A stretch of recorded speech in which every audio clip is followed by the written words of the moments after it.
Amém, a paz do Senhor, amém, queridos? Abra a palavra do Senhor em Hebreus 11, verso 6, por favor. O Senhor, Ele ministrou algo ao meu coração e eu quero nessa noite falar um pouquinho sobre movidos por uma fé verdadeira. Quantos aqui querem ser movidos por uma fé verdadeira? Aleluia. Hebreus 11, verso 6. E a palavra do Senhor diz assim: Ora, de fato, sem fé é impossível agradar a Deus, porque é necessário que aquele que se aproxima de Deus creia que Ele existe e que recompensa os que o buscam. De fato, sem fé é impossível agradar a Deus, porque é necessário que aquele que se aproxima de Deus creia que Ele existe e que recompensa os que o buscam. E eu gostaria de iniciar essa ministração lançando aqui um fundamento de que a primeira verdade que nós precisamos entender é que nós fomos criados para a glória de Deus. A primeira coisa que nós precisamos entender quando começamos a caminhar no Senhor é compreender que a gente foi criado para a glória de Deus. E também que agradá-lo é o propósito da nossa vida. Mesmo alguém que nunca ouviu falar do Senhor, o propósito da vida desse alguém é agradar a Deus, ainda que ele não tenha se dado conta disso. A gente vê isso em Isaías 43, verso 7, que diz assim: A todos os que são chamados pelo meu nome, eu os que criei para a minha glória e que formei e fiz. A todos os que são chamados pelo meu nome e os que criei para a minha glória, os formei e também os fiz. Veja que nós fomos criados, formados e feitos para a glória de Deus. Essa é a razão da nossa existência.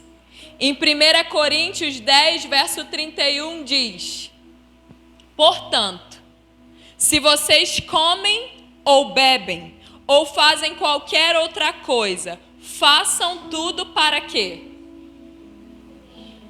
Está aqui. Portanto, quer comais, quer bebais ou façais qualquer outra coisa, fazei tudo para... Então nós fomos criados, nós fomos formados, nós fomos feitos para a glória de Deus. Quer nós comamos, quer nós bebamos ou façamos qualquer outra coisa, isso precisa ser para a glória de Deus. Mas nem todo mundo, a gente sabe, desfruta dessa verdade. Porque só pode corresponder a isso quem crê. Você já viu alguém que não crê em Deus viver para a glória dele? Só pode viver para a glória de Deus quem já entendeu que nasceu para isso. E é por isso que o Espírito nos trouxe aqui nessa noite. Porque Ele quer que nós entendamos que nós nascemos para isso. Para quê? Para a glória de Deus. Eu sei que talvez você trabalhou o dia inteiro, você serviu a sua família, você está aqui cansado. Mas Deus te trouxe mesmo assim. Muitos aqui estavam ontem e estão hoje de novo. E por quê? Porque Deus está nos atraindo para perto dEle, para nos revelar a razão da nossa existência. Nós nascemos para a glória de Deus. Quem ainda não compreendeu isso, come, bebe e faz todas as demais coisas com o propósito de beneficiar a si próprio. E quando muito, a pessoa come, bebe e faz tudo na vida para beneficiar o outro. Mas se ela não entendeu, ela jamais vai viver para beneficiar a glória de Deus. Aí vem o escritor de Hebreus e diz assim para mim e para você: sem fé é impossível agradar a Deus. Ou seja, sem fé é impossível viver para a glória de Deus. Mas a grande questão é: o que é fé? Será que fé é simplesmente acreditar que Deus existe? No mesmo contexto, em Hebreus 11, verso 1, a gente vê claramente a definição do que é fé. E é aqui que a gente precisa começar a caminhar nos sondando para podermos discernir se estamos vivendo em fé ou não, se estamos agradando ao Senhor ou não. E Hebreus 11:1 diz assim: ora, a fé é o firme fundamento das coisas que se esperam e a prova das coisas que se não veem. Ou seja, fé se resume em certeza e convicção. Isso é fé. Fé é certeza e convicção, mas presta atenção. Não é uma certeza de algo que já foi realizado, mas de algo que é esperado. Fé não é uma certeza do que já foi realizado. Eu tenho fé que essa taça está cheia de água. Isso é fé, irmãos? Alguém já foi lá e já encheu. Isso é óbvio. Eu não preciso de fé para beber nessa taça. Agora, se essa taça tivesse vazia, fé seria eu levá-la à minha boca, mesmo vazia, tendo convicção, certeza de que ela iria me saciar a sede. E fé também não é uma convicção de algo palpável, mas de algo que ainda está invisível. Convicção não é eu achar que algo vai acontecer. Convicção não é, se Deus quiser, vai acontecer. Convicção é, eu sei que ainda está invisível, mas no kairós de Deus irá ser palpável. É aí que se revela a verdadeira fé. E eu sei que Deus está nos levando nesses dias para um tempo de alargamento dessa fé. De fato, então, sem fé é impossível agradar a Deus, porque é necessário que aquele que se aproxima de Deus creia que Ele existe e que recompensa os que o buscam. Então, ouvindo o escritor de Hebreus dizendo sobre uma fé que não agrada a Deus, a gente conclui da seguinte forma: que a fé que agrada a Deus, ela precisa primeiro nos atrair para próximo de Deus. Segundo, ela precisa nos levar a crer na existência de Deus. E terceiro, ela precisa nos fazer crer que o Senhor recompensa a quem o busca. Essa é a fé que agrada a Deus.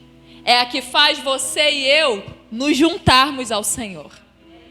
Deus está naquela igreja ali, então é para ali que eu vou correr. Deus está no secreto no meu quarto, então é para o secreto que eu vou entrar. Deus está quando eu medito na palavra, então é na palavra que eu vou mergulhar. Deus habita em meio aos louvores, então é louvor que eu vou entregar ao Senhor. E dessa forma a gente se aproxima dele. E só pode se aproximar dele quem crê que ele existe, quem crê que ele é uma realidade. E quando eu creio que ele é uma realidade, eu também preciso crer que ele é recompensador, galardoador daqueles que o buscam. Agora perceba, ele não é galardoador daqueles que buscam os seus feitos. Ele é galardoador daqueles que buscam pela sua presença. Porque Deus, ele conhece o nosso coração. Deus olha uma multidão e ele consegue discernir quem está ali no meio da multidão só pelos benefícios que ele pode oferecer, e quem está em meio à multidão porque já entendeu que ele é tudo o que essa pessoa precisa. Mesmo que Deus seja todo poderoso para realizar absolutamente tudo que você e eu precisamos, mesmo que Ele tenha todo o poder para isso, e mesmo que quando a gente foi atraído num primeiro momento ao Senhor, foi por causa de uma necessidade. Às vezes a gente vem para Jesus porque está doente. Quem conhece pessoas que chegaram na presença assim? Muitos vêm para Jesus porque está com problema no casamento, porque está com problema financeiro. Não tem problema, Jesus usa todas as iscas. Ele só quer a mim e a você. Mas só pode permanecer em Jesus quem já compreendeu que caminhar nele não tem a ver com o que ele faz, mas tem a ver com quem ele é. A gente pode ser atraído pelos feitos, mas só permanece quem começa a descobrir a identidade, começa a desfrutar do caráter de Deus. E sabe qual é a identidade de Deus? Ele se autodenomina como o grande eu sou. A identidade de Deus não é eu faço, mas é eu sou. Porque acima do que Ele faz está quem Ele é. E a nossa permanência nele está linkada a essa convicção. Está tudo dando errado, mas o eu sou me enviou. O que sustentou Moisés para que ele perseverasse na luta com Faraó para tirar o povo do Egito e conduzir a Canaã foi a certeza do que o eu sou estava com ele. E o que o eu sou realizou para tirar o povo dele do Egito? Inúmeras proezas. O eu sou também faz. E a gente precisa crer nisso. E isso é alcançado, essa fé, quando a gente começa a experimentar relacionamento com Jesus.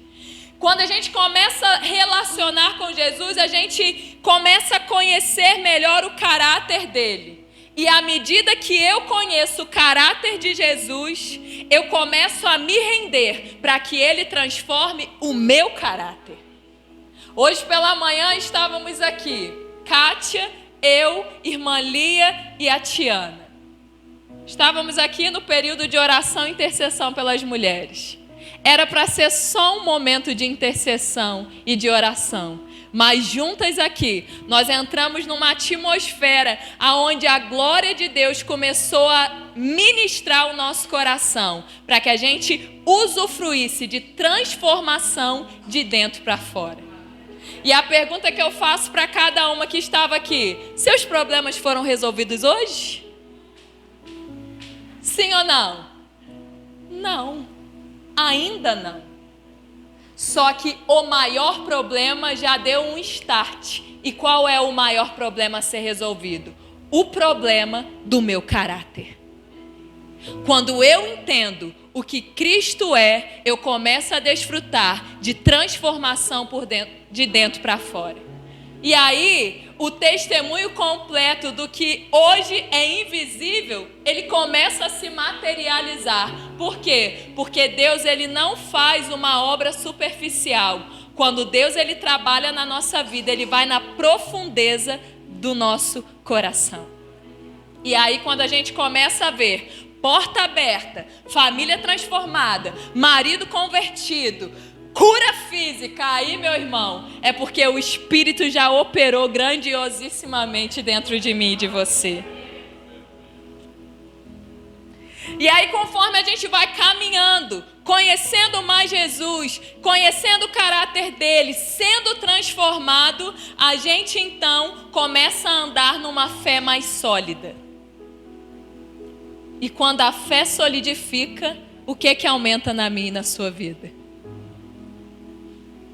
As lutas.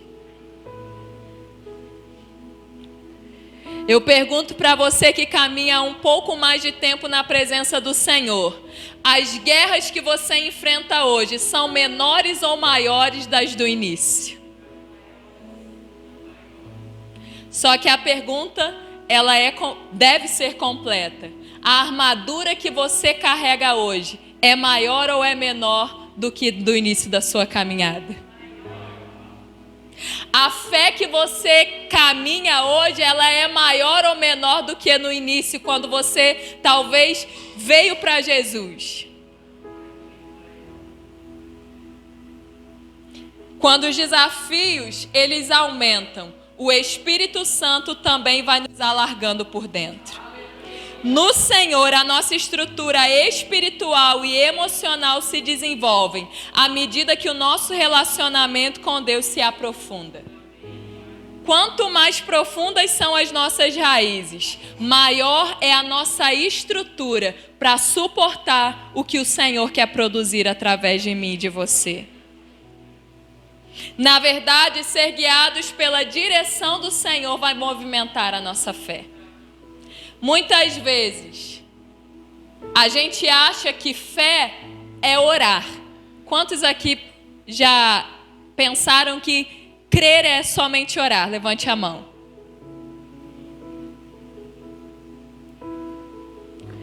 Só que às vezes, só orar, entendo o que eu estou dizendo. Eu não estou dizendo que orar seja errado.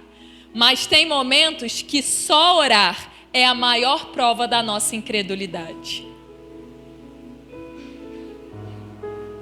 Vou repetir. Fé não é apenas orar.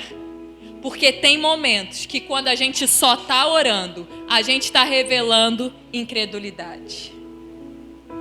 Por isso que a gente precisa buscar do Senhor discernimento espiritual. Porque fé e obediência andam juntos.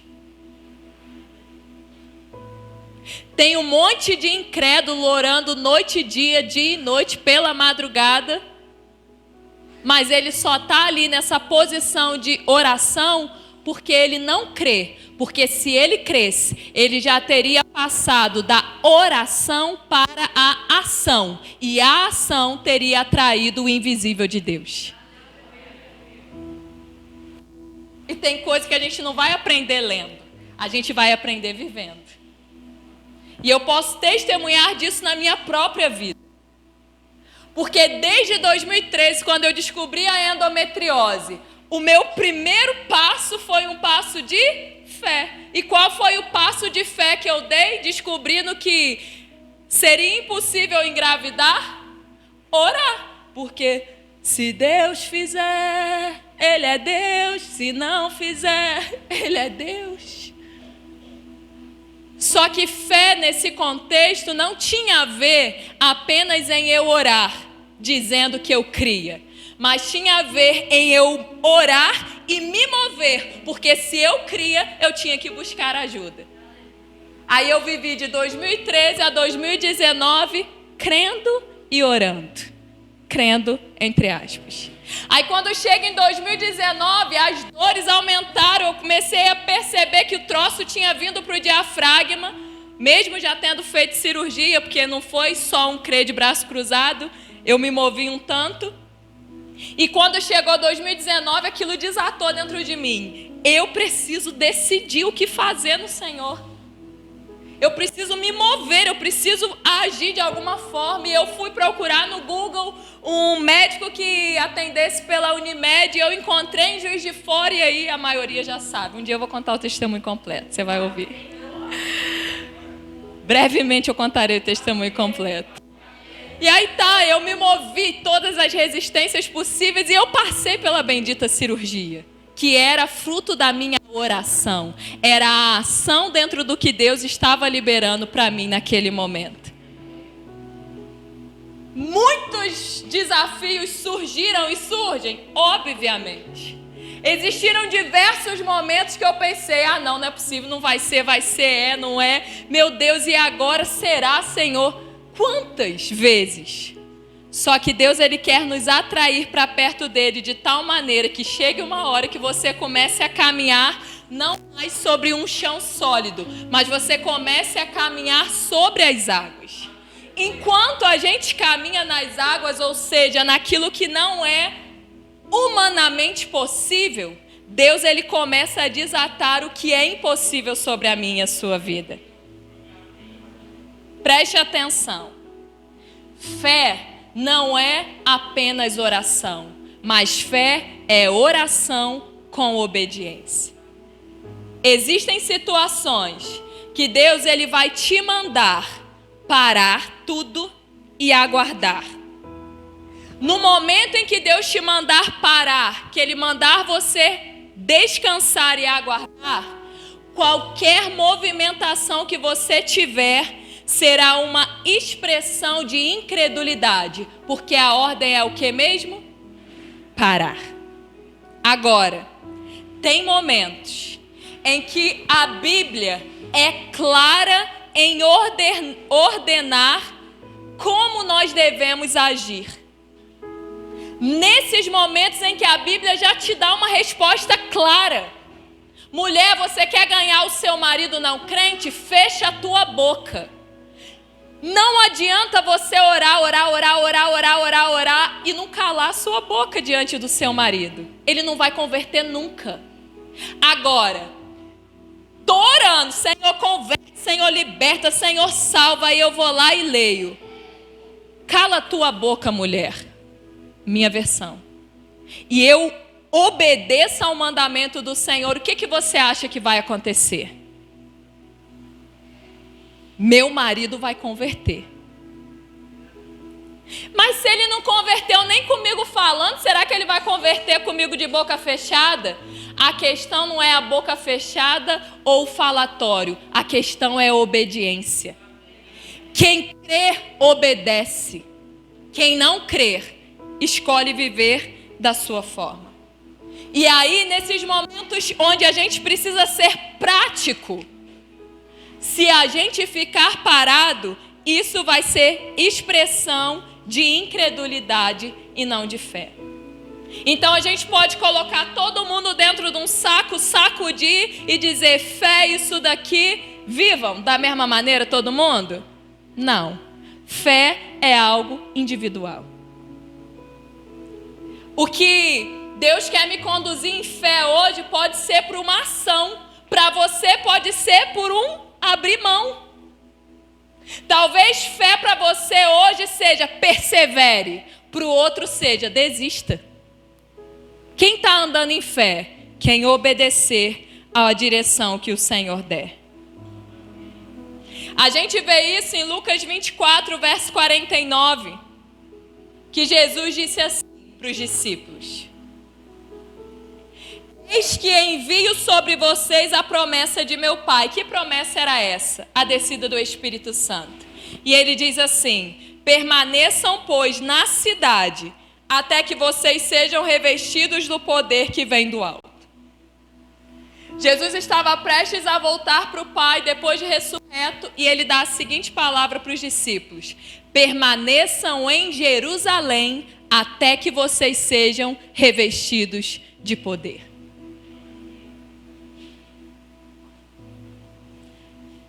Se aqueles discípulos tivessem decidido sair pelo mundo pregando o evangelho, eles estariam agindo por fé? Sim ou não? Permaneçam em Jerusalém, ficai em Jerusalém, até que do alto sejais revestidos de poder. Ah, Pedrão, Jesus falou isso, mas cara, não sei não, hein? Se evangelho não tem que espalhar, e acho mais fácil a gente já sair pregando, a gente adianta o processo, do que a gente ficar aqui parado. Que coisa esquisita, como é que a gente vai testemunhar parado aqui em Jerusalém? Não é possível. Aí João vira para Pedro e fala assim: você tem razão, Pedro, você é um líder, então estamos juntos. Para onde a gente vai agora? Você acha que eles estariam movidos por fé? Não, porque fé não tem a ver com desobediência, mas a incredulidade sim. Aí você vem para Atos 1, verso 6, que diz, eu vou ler rapidamente: então os que estavam reunidos com Jesus lhe perguntaram: será este o tempo a restaurar o reino a Israel? Jesus respondeu: não cabe a vocês conhecer tempos ou épocas que o Pai fixou pela sua própria autoridade, mas vocês receberão o poder que Jesus estava falando naquele momento, ao descer sobre vocês o Espírito Santo, e serão minhas testemunhas, tanto em Jerusalém como em toda a Judéia e Samaria e até os confins da terra. E eu te pergunto, será que depois da descida do Espírito Santo, se eles decidissem ficar paradinhos em Jerusalém, eles estariam sendo movidos por fé? Sim ou não? Não, porque Jesus disse: depois que vocês forem revestidos de poder, vocês deverão testemunhar em Jerusalém, em toda a Judéia, em Samaria e até os confins da terra. Por que você e eu estamos aqui nessa noite? Porque aqueles discípulos se moveram em fé. Enquanto a ordem era ficai, eles ficaram. Quando a ordem passou a ser vão, eles foram. E o evangelho pôde chegar até a mim e a você. Por isso, fé tem a ver com a nossa obediência ao que o Senhor quer de nós agora. Não é o que Ele quer amanhã, é o que Ele quer agora. O que Ele está te pedindo hoje? O que Ele ministrou no seu coração nesses dias? É isso que Ele quer de você. Se Ele te ministrou, confia, espera, aguarda, tempo ao tempo. Lança sobre mim a sua ansiedade. Fé é você cumprir isso. Agora, se Ele ministrou assim, seja inconformado com a sua situação, não aceite essa condição espiritual que você está, vá buscar a minha presença. Você precisa fazer o quê? Renascer para buscar o que o Deus tem para você. Isso será atitude de fé. E aí, Deus tem me ministrado muito na minha vida nos últimos tempos. Que a fé, ela não foi confiada a nós para que a gente se mova apenas espiritualmente, irmãos. Não foi. A fé foi dada para que nós venhamos a nos mover espiritual, emocional e naturalmente. Enquanto a gente não compreende isso, a gente não desfruta da totalidade da fé. Como assim? Tem gente que acha que fé é algo espiritual simplesmente. Então, ela só vai poder fazer o quê? Se mover no que diz respeito às regiões celestiais. É enfermidade? Vem cá, vamos orar, eu tenho fé. É impossibilidade? Senhor, eu creio que Tu és o Deus do impossível. É porta fechada? Eu profetizo que essa porta vai se abrir. É fé nas regiões celestiais.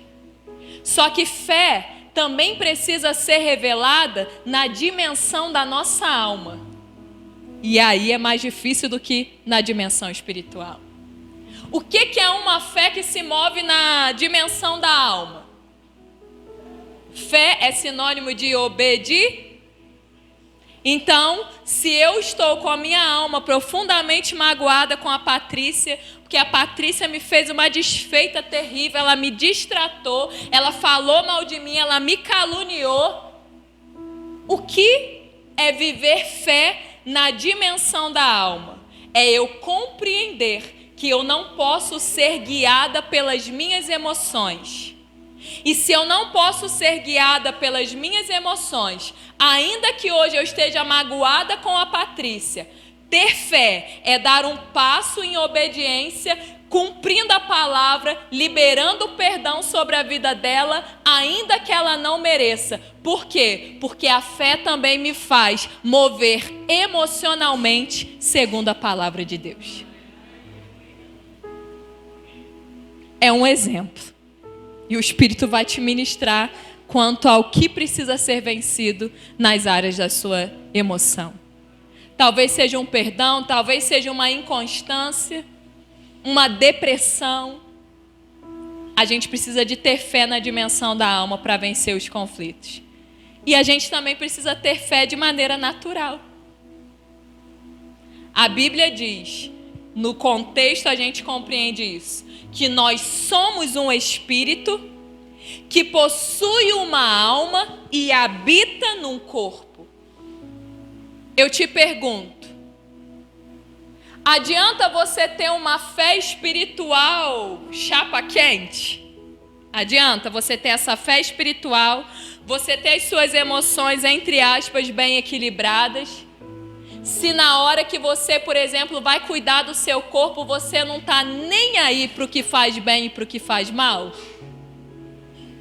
Adianta eu ser poderosa, eu orar e paralítico andar, eu profetizar e milagres acontecer, e aí, quando eu vou cuidar do meu corpo, eu como gordura feito uma louca, carboidrato, eu durmo tanto que eu quero, a hora que eu quero, eu não bebo água porque eu detesto beber água, eu amo Coca-Cola, bebo Coca-Cola feito uma enlouquecida, eu bebo café porque eu sou viciada, tira tudo de mim, mas não tira o café. Aí daqui a pouco eu estou com pressão alta, diabetes, câncer. E aí Deus tem me ministrado muito nesse sentido. Se nós não temos fé, irmãos, nem para beber a água que Deus criou, sem gosto, sem cor, e é 100% necessário para a nossa saúde, eu te pergunto, se você não tem fé nem para beber água, você vai ter fé para vencer guerras espirituais? E eu estou chegando à conclusão de que, na verdade, boa parte da igreja, e eu não digo a igreja local, mas a igreja de maneira geral, é um bando de incrédulo pregando sobre fé. E quando Deus começou a me borbulhar sobre isso, eu falei ainda com meu marido, eu falei, amor, olha que vergonha, a definição que a gente se dá. Quantos aqui já ouviram alguém dizer assim, vai fazer um aniversário, um casamento, fala, não, tem que dobrar a quantidade aí de comida.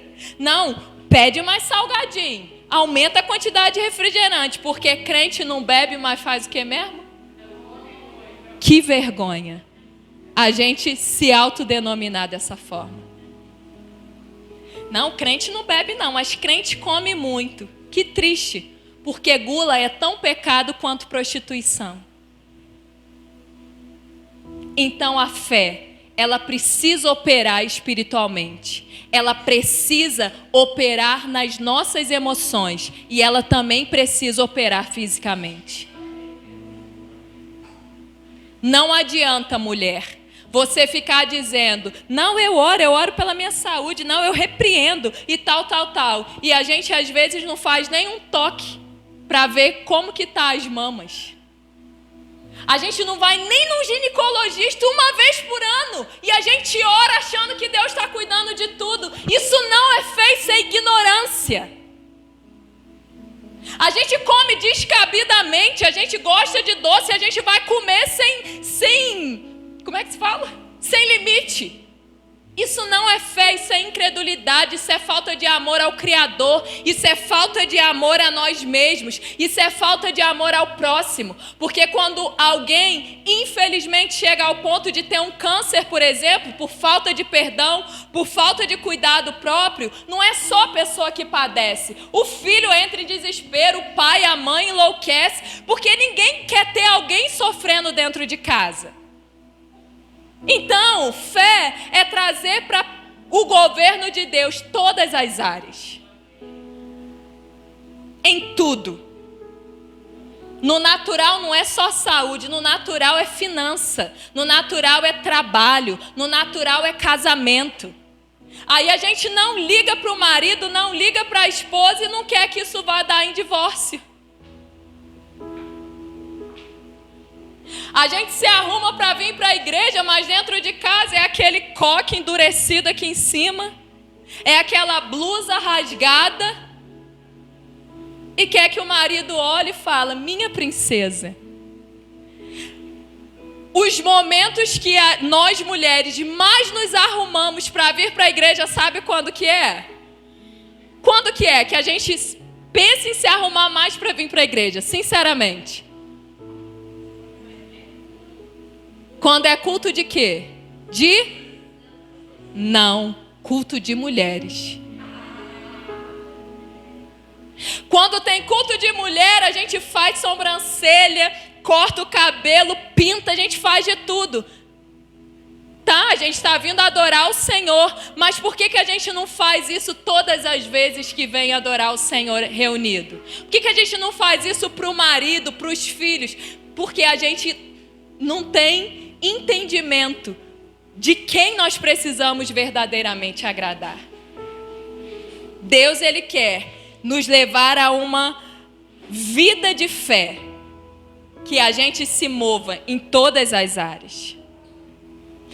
O Senhor, Ele estabeleceu leis que regem o mundo espiritual, leis que regem a nossa esfera emocional e leis que regem o mundo físico. Quebra alguma dessas leis e veja o desastre que acontece. A gente já está desfrutando de desastres naturais porque nós quebramos leis que Deus estabeleceu para o mundo físico. Você acha que havia câncer no Éden? Havia câncer nos primeiros homens e mulheres que habitaram essa terra? À medida que a gente foi quebrando as leis, as doenças foram multiplicando. A quebra de qualquer lei dentro dessas 3 dimensões vai gerar prejuízos. Sendo assim, a fé como uma expressão de obediência a tudo que Deus ordena, fica claro que andar em fé é submeter as verdades de Deus nas 3 dimensões da nossa vida: espírito, alma e corpo. Mateus capítulo 7, verso 26. Jesus disse assim: e todo aquele que ouve estas minhas palavras e não as pratica, será comparado a um homem insensato que construiu a sua casa sobre a areia. E todo aquele que ouve, presta atenção aqui, estas minhas palavras e não as pratica, será comparado a um homem insensato que construiu a sua casa sobre a areia. O que seria isso? Eu te digo sem medo de errar, que se você construir a sua vida espiritual sobre uma religiosidade vazia, a sua fé não vai durar por muito tempo. Eu te afirmo sem medo de errar, que se você permitir que as suas emoções, que não foram criadas por Deus para guiar e governar você, se elas passarem a exercer um papel de governo sobre você e começar a te direcionar, você vai ver que você não vai chegar a lugar algum. Se você decidir comer, beber, tudo que você tiver vontade, na hora que você quiser e na quantidade que você quiser, se você escolher fazer isso ou continuar fazendo, dormindo a hora que for da noite, acordando a hora que for, se você fizer isso sem lei, eu tenho 100% de certeza que dentro de algum tempo você vai ver os reflexos disso dentro da sua saúde. Claro como a luz do sol. Não precisa nem ter fé. Porque tudo isso é quebra de lei. Toda lei quebrada gera prejuízo. Marido, deixe de alimentar a sua esposa com amor, com carinho, com doçura e veja o que isso vai produzir na sua esposa. Filhos, parem de honrar os seus pais e comecem a entender que vocês sabem tudo. Para que você vai obedecer a direção da mãe? Para que você vai obedecer a direção do pai? Começa a viver segundo o que você achar melhor. Jogar videogame, eu vou jogar até a hora que eu quiser. Eu vou jogar o jogo que eu quiser. Estudar, para quê? Vou estudar é nada. Eu vou para a escola para bagunçar. Deixa o tempo passar e você vai ver as colheitas que você vai ter. O que Deus quer, nos conduzindo em fé, é trazer ordem para as nossas vidas. Uma vida ordenada pelo céu. É o projeto de Deus para mim e para você. Ele quer nos ajudar a reorganizar os nossos valores, reorganizar as nossas prioridades, segundo a palavra. Aqui tem tudo. Está com problema financeiro? Aqui está a resposta. Está com problema de saúde? Aqui está a resposta. Está com problema no casamento? Aqui está todo o segredo para você reverter essa situação. Está com problema na vida sexual? Aqui tem tudo que você precisa. Está com problema com santidade? Aqui te ensina. Está com problema com mágoa, com ódio, amargura? Aqui está tudo especificado. Está com crise na alma? Vem para aqui, tem tudo. Só que a incredulidade, ela nos leva a tomar decisões aparentemente excelentes e depois a gente começa a pagar o preço da precipitação. Quantos aqui não já viveram isso? Você olha assim aquela porta, você fala, não é possível. Essa é de Deus. A gente não ora, a gente não pergunta, a gente não busca conselho, a gente simplesmente passa com tudo. Num primeiro momento, que decisão acertada. Cara, tô aí, tô top, tô ganhando dinheiro. Cara, era o que eu precisava. Passa pouco tempo, vem as consequências. Aí a gente começa a entrar em crise. E ainda culpa Deus. Mas Senhor, estava tão claro que aquela porta era do Senhor. E às vezes ele vira e fala assim, sério que você achou isso, filho? Porque não tinha um pingo da minha vontade nessa sua decisão. Mas a gente serve um Deus misericordioso. Então, por mais que a gente tenha passado por muitas portas erradas, o coração humilde pode nos trazer de volta para a presença do Senhor. Entrou por uma porta errada, passou para o outro lado e discerniu que fez besteira, não tenha vergonha não, volta pela essa porta, sai, fecha ela e diz, Senhor, estou aqui de novo, agora o que eu faço? E Ele vai guiar você. 1 João 5,3 diz, porque este é o amor de Deus, que guardemos os seus mandamentos e os seus mandamentos não são difíceis de guardar. Amar a Deus é guardar os mandamentos de Deus. E a palavra de Deus afirma que os mandamentos dele não são pesados.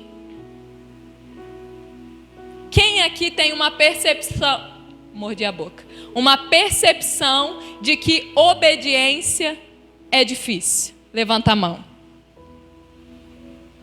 Obedecer é difícil. Só que isso é porque a gente ainda não entendeu o que é fé. Porque a palavra não mente, a palavra é Jesus, amém?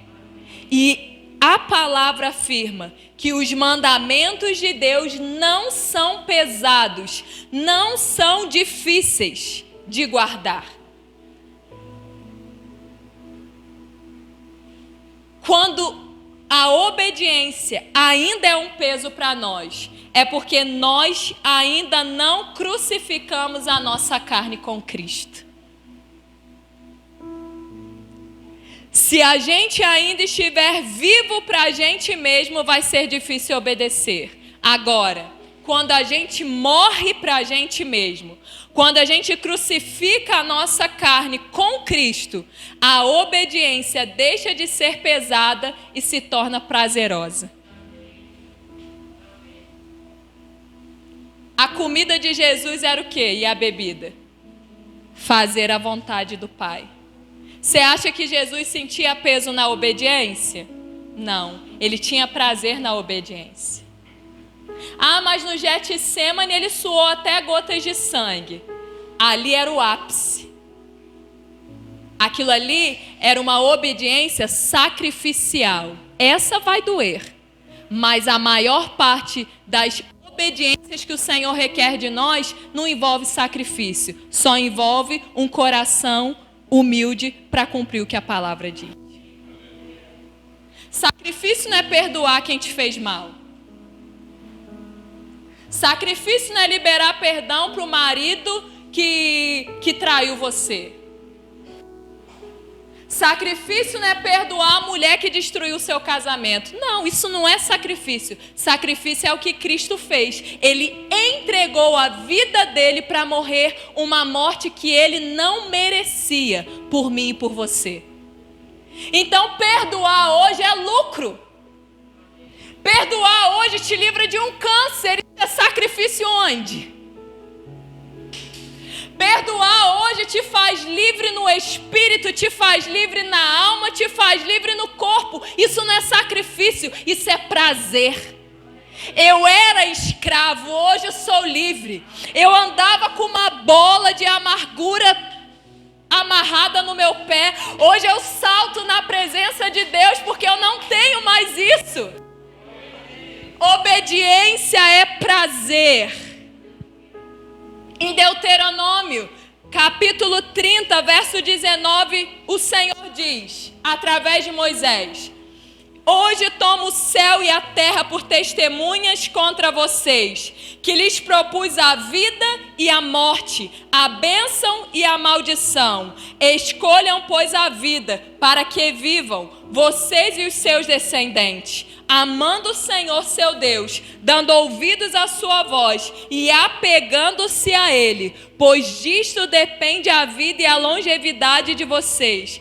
Escolham a vida para que habitem na terra que o Senhor, sob juramento, prometeu dar aos pais de vocês, a Abraão, a Isaque e a Jacó. Escolham, pois, a vida para que vivam. Obediência é uma escolha que fazemos quando cremos em Deus. Todo nível de desobediência na nossa vida está ligado à incredulidade. Todo. Cara, Deus me mandou ficar aqui nesse trabalho. Quando eu penso em sair ou quando eu saio, o que é isso? Incredulidade. Porque eu não creio no que Deus disse que era para eu fazer. Eu acho que eu sei mais do que Ele o que é melhor para a minha vida. Aí Deus diz assim: filho, chegou a hora, sai. Mas Senhor, eu não tenho nem para onde ir. Sai. Mas como é que eu vou sustentar minha família? Sai. Aí eu falo: não, isso é coisa do meu coração. E eu permaneço onde Deus me mandou sair. O que isso significa? Eu não creio no que Deus liberou sobre a minha vida. Agora, recentemente, a gente viveu a situação da questão da minha saúde lá do pneumotórax. Eu tinha parado de tomar remédio, aí eu tive pneumotórax, aí eu voltei a tomar o remédio e foi essa loucura. Aí o meu esposo na mesa, um dia a gente comendo, ele virou e falou assim: amor, para com esse remédio. Não espera a resposta desse médico, não. Vamos parar, vamos mover por fé. A gente precisa mover por fé. E eu parei. Mas não é simplesmente pela nossa vontade. A gente creu que Deus estava nos conduzindo por essa direção. Então a gente vai ser louco de parar de tomar um remédio a bel prazer? Óbvio que não. Tem tratamentos que eles precisam ter continuidade. Mas se o Senhor disser: pare, não tema, porque Ele é com você. Aí se você está enfrentando às vezes um problema nas suas emoções, uma depressão, e você só está orando e nada está acontecendo, de repente Deus diga para você: procura um psicólogo, um psiquiatra. Aí você fica: eu não, eu não sou maluca não, eu não vou no psiquiatra não. Só que às vezes a chave da sua vitória estava em passar por uma consulta e o psiquiatra falar: toma por um tempo esse remédio e as suas emoções vão ser organizadas. E aí você podia ter obedecido à voz de Deus e ido, mas porque você resistiu em nome de uma fé incrédula, se é que isso existe, você vai continuar sofrendo o que está sofrendo e era tão fácil de resolver. Ou seja, não existe uma regra absoluta, existe uma intimidade com Deus que te revela a vontade dele hoje para a sua vida. A fé é um músculo espiritual que precisa ser desenvolvido. E seu desenvolvimento não começa com atos públicos extraordinários. Eu estou terminando já, mas preste atenção nisso daqui. A fé é um músculo que tem que ser desenvolvido. E ele não começa a se desenvolver com atos públicos extraordinários. Um exemplo, quem ora por um enfermo e o enfermo é instantaneamente curado. A fé desse intercessor, ela não começou ali, mas ela começou a se desenvolver com pequenas escolhas com o objetivo de honrar a Deus quando ninguém estava olhando para ele. São as obediências secretas que desenvolvem a nossa fé, ao ponto de que obediências radicais sejam perceptíveis publicamente. Quando você obedece no seu secreto. O que é obedecer no secreto?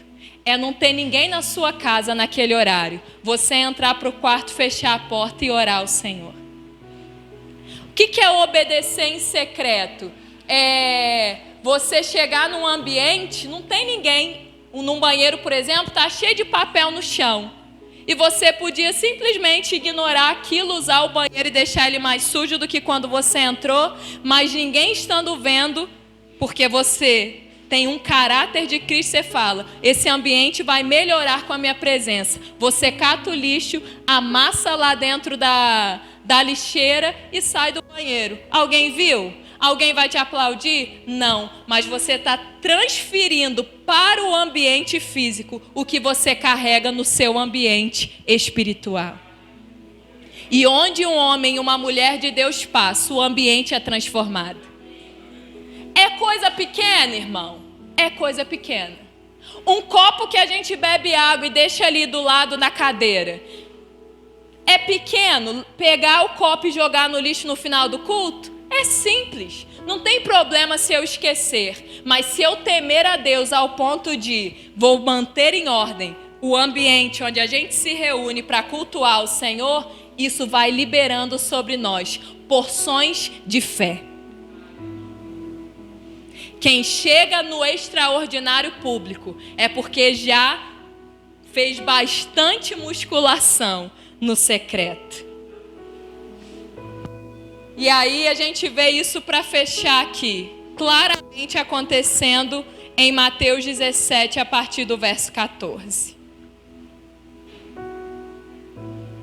Aqui a gente vê o texto em que Jesus ele estava com os discípulos Pedro, Tiago e João no Monte da Transfiguração. E lá eles tiveram uma experiência extraordinária em que o sobrenatural de Deus, ele se manifestou ali. E quando eles descem do monte, havia ali uma multidão. E sabe o que aconteceu? Em meio à multidão, um pai desesperado chega diante de Jesus para contar o que havia acontecido na ausência de Jesus.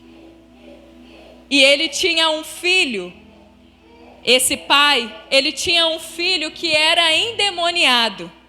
E esse filho, ele tinha convulsões por muito tempo. E todas as vezes que ele convulsionava, às vezes ele caía no fogo, às vezes ele caía na água.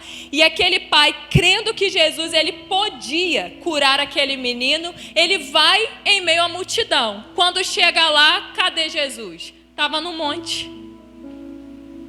Tirando Pedro, Tiago e João, os demais discípulos estavam reunidos.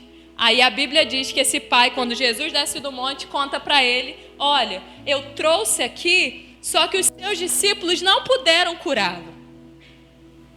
Quando o pai fala isso, parece que sobra uma ira santa em Jesus, e Jesus diz assim: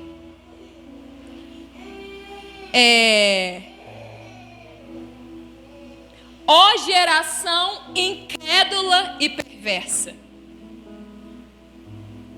É como se Jesus dissesse assim: ué, ninguém pôde curar? Eita geração incrédula e perversa. Até quando eu vou ter que suportar vocês? E aí Jesus então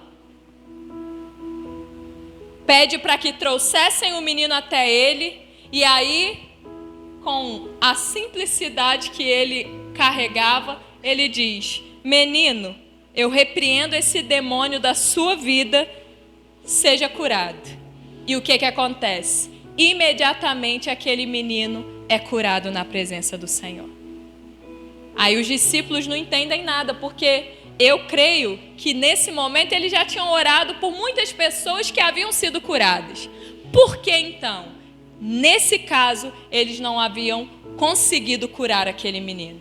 E quando eles estão em secreto com Jesus, apenas eles e o Senhor, eles perguntam então para Jesus: por que motivo nós não pudemos expulsá-lo?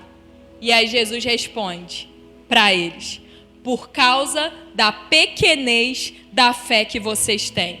Pois em verdade lhes digo que, se tiverem fé como um grão de mostarda, dirão a este monte: mude-se daqui para lá, e ele se mudará. Nada lhes será impossível. O grão de mostarda eu tenho lá em casa, eu pensei em trazer, esqueci. Eu tenho 2 grãozinhos. É como se fosse um pingo de caneta numa folha branca. O tamanho da pontinha da caneta é o tamanho do grão de mostarda. Aí Jesus diz que se a gente tiver fé como um grão de mostarda, a gente vai dizer assim: montanha, saia daqui e se lance no mar. E isso vai acontecer. Mas não precisa de uma fé extraordinária para isso? Não, pode ser do tamanho, não. Pode ser como um grão de mostarda. Porque esse pequeno grão, quando ele é lançado em terra, ele produz uma das maiores hortaliças que há. Ou seja, não importa se começa pequeno, o que importa é quando é lançado, quando é semeado. Quando a gente semeia uma pequena fé, automaticamente nós colheremos grandes frutos.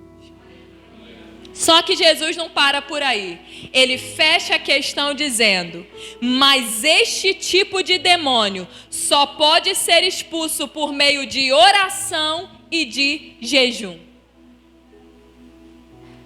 Aí a gente fala assim: ah, tá, entendi. Não, a fé era menor do que um grão de mostarda deles. Mas, de qualquer maneira, tinha que ter oração e jejum.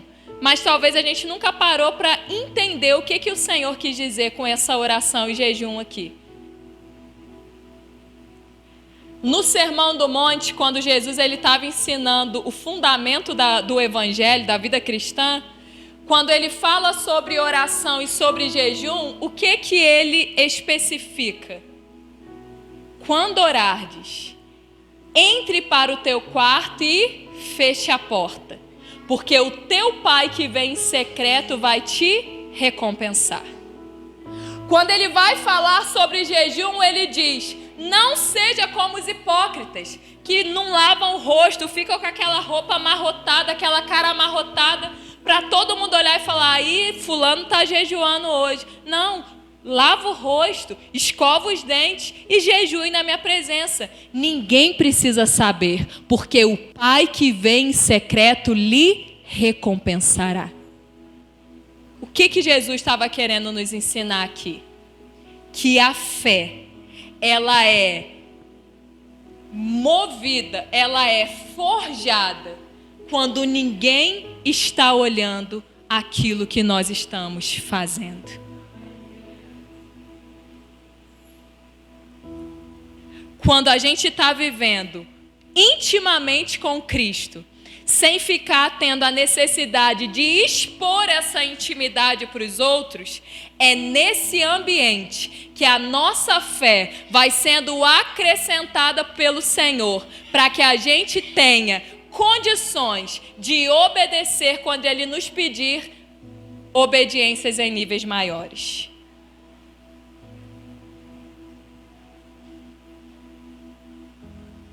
Ou seja, para que haja autoridade pública, é necessário que tenhamos intimidade no secreto.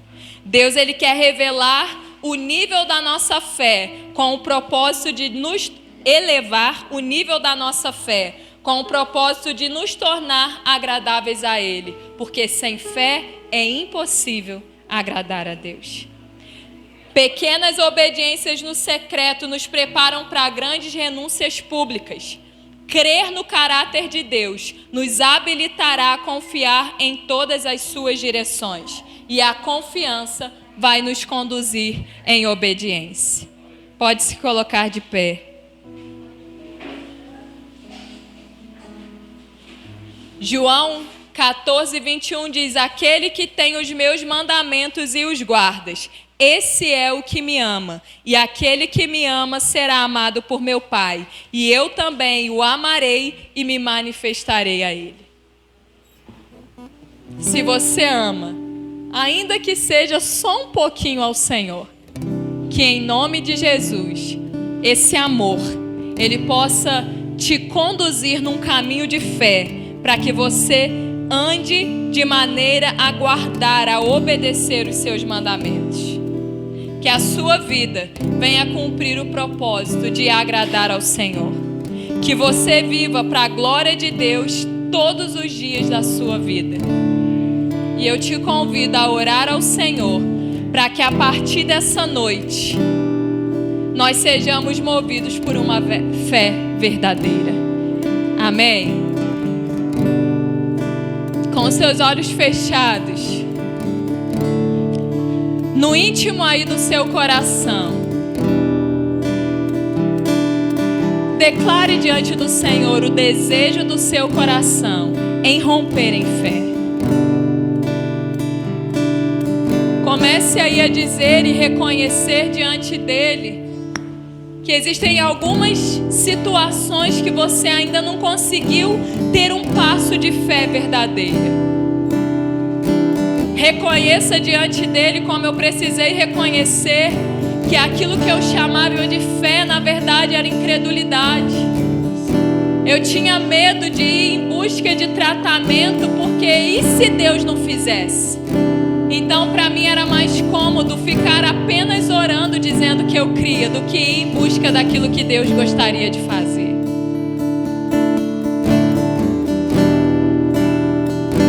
Que nessa noite o céu se revele a você de tal maneira que a sua oração atraia a revelação do céu do que é necessário você fazer hoje.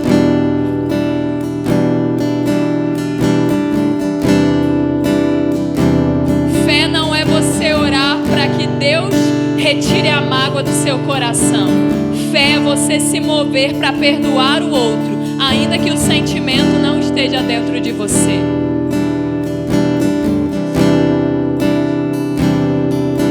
Fé não é você orar para Deus santificar um alimento que vai destruir com o seu corpo.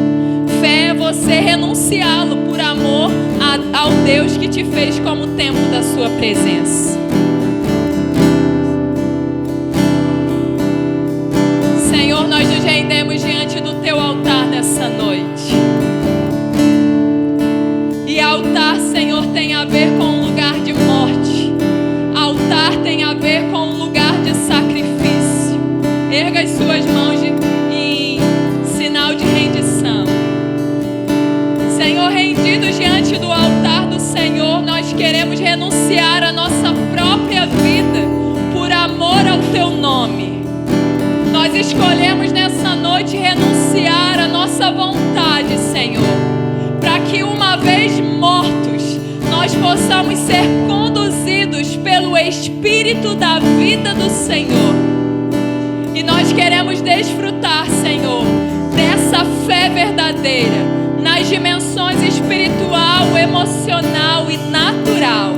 Em obediência, nós queremos caminhar no Senhor e desfrutar, ó Deus, de uma ativação profética que nos alinha ao Kairos do Senhor nesse tempo.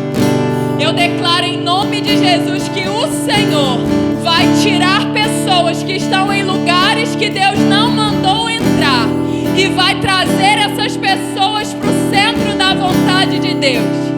Se você é alguém que passou por uma porta arrombada, porque Deus não havia aberto ela para você, eu profetizo que nos próximos dias Deus vai te fazer retornar por essa porta para se posicionar num lugar de obediência ao Senhor.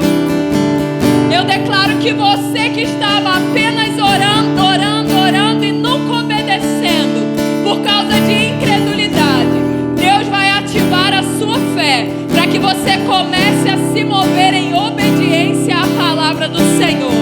E à medida que você sair do barco, Pedro, Deus vai começar a fazer com que você ande sobre as águas. Esse é um tempo onde o Senhor está liberando novos níveis de fé sobre a minha e a sua vida. Se Deus te mandar largar, lá. Se Deus ordenar, ajunta. Se Deus disser tempo de chorar, chore. Mas se Ele disser tempo de sorrir, enxuga as lágrimas e segue na alegria que o Senhor vai liberar sobre você.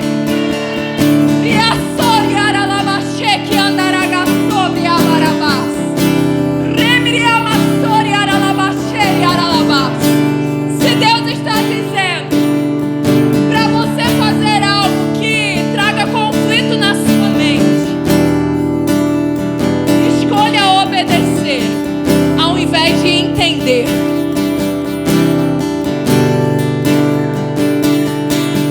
Deus, nós recebemos, Senhor, sobre a nossa vida essa ativação nessa noite.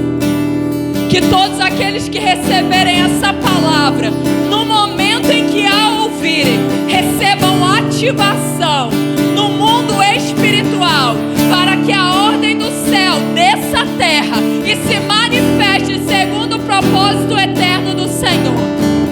Que pessoas que estão fugindo da sua presença possam se unir ao Senhor, crendo que o Senhor existe e que o Senhor é galardoador daqueles que o buscam.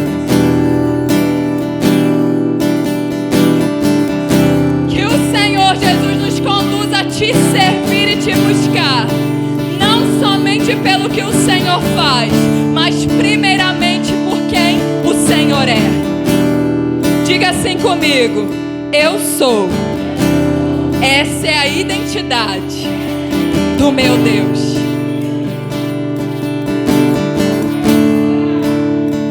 Mas eu vou dizer, Senhor, que quem me enviou a Ele, o que Faraó vai pensar? Moisés, diga que o eu sou lhe enviou. Não precisa dar detalhes, não. Quando você vai em meu nome, quando você vai no nome do eu sou, tudo acontece segundo a minha vontade. Tudo no meu tempo desenrola e o impossível se torna real. Aquilo que você espera acontece porque há uma certeza sendo liberada pela fé. Aquilo que é invisível se torna materializado, viu, Márcia? Porque o que a gente tem convicção, Deus faz acontecer no mundo natural. Chega de uma fé rasa. Chega de uma fé na superfície. Esse é um tempo de nós darmos mergulhos profundos. E você verá, eu verei, nós testemunharemos do grande feito do Senhor. Aplauda a Ele, em nome de Jesus.